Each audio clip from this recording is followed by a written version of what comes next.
from the Lakeside Newsroom of the Henrico Citizen, your hometown news source since 2001. This is the Henrico News Minute with publisher Tom Lapis.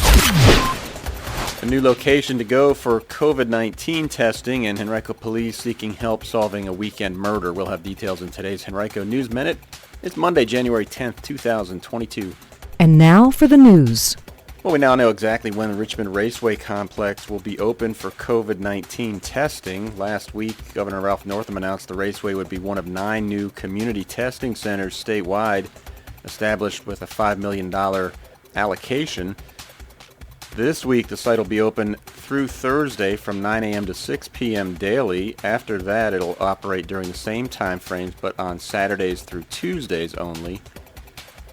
Now, you do have to have an appointment in order to be tested there. You can make them online or by calling 804-205-3501 during business hours. You can visit henricocitizen.com right now and click on this article to find a link if you'd like to register online.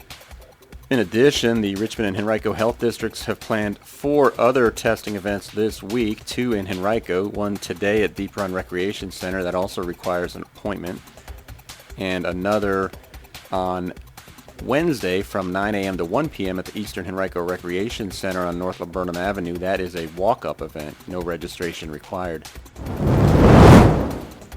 On Friday, Henrico Police announced that they had arrested a 47-year-old man from Chesterfield who's charged with the murder of the 27-year-old brother of Washington football team defensive end Montez Sweat.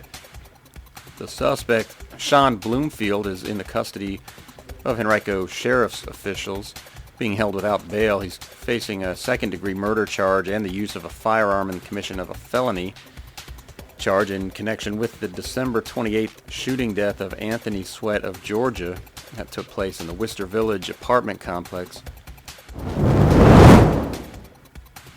Well, if you've been around the Richmond area long enough, you may remember Johnny Newman as a star basketball player at the University of Richmond in the 1980s, who later spent a long time in the NBA playing professionally for a number of teams. But these days, Newman is known in this region more for his work with the Henrico Police Athletic League.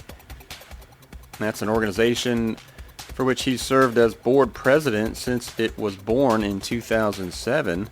He's seen it grown from a modest after-school program into summer camps, youth activities, and a multitude of clubs and sports that serve hundreds of children throughout the county. Last year, Newman's work with the PAL organization was cited as one of the factors that earned him a prestigious award, the Elder Watson Diggs Award, bestowed upon Kappa Alpha Psi fraternity alumni who demonstrate achievements in their communities. And today on henricocitizen.com, you can read a much more in-depth look at Newman's involvement here locally in the recent years. Patty Krzeski, our managing editor, takes a deeper look at Newman and his impact in the Henrico community. You can find that right now on henricocitizen.com. A man was shot and killed in Eastern Henrico late Saturday night. It happened in the 2700 block of Byron Street in the East Highland Park area. The male victim was found dead at the scene. There were no additional details available from police, but anyone who has information about the murder should call 501-5000 or Metro Richmond Crime Stoppers at 780-1000. You can also leave anonymous tips through Crime Stoppers by visiting p3tips.com.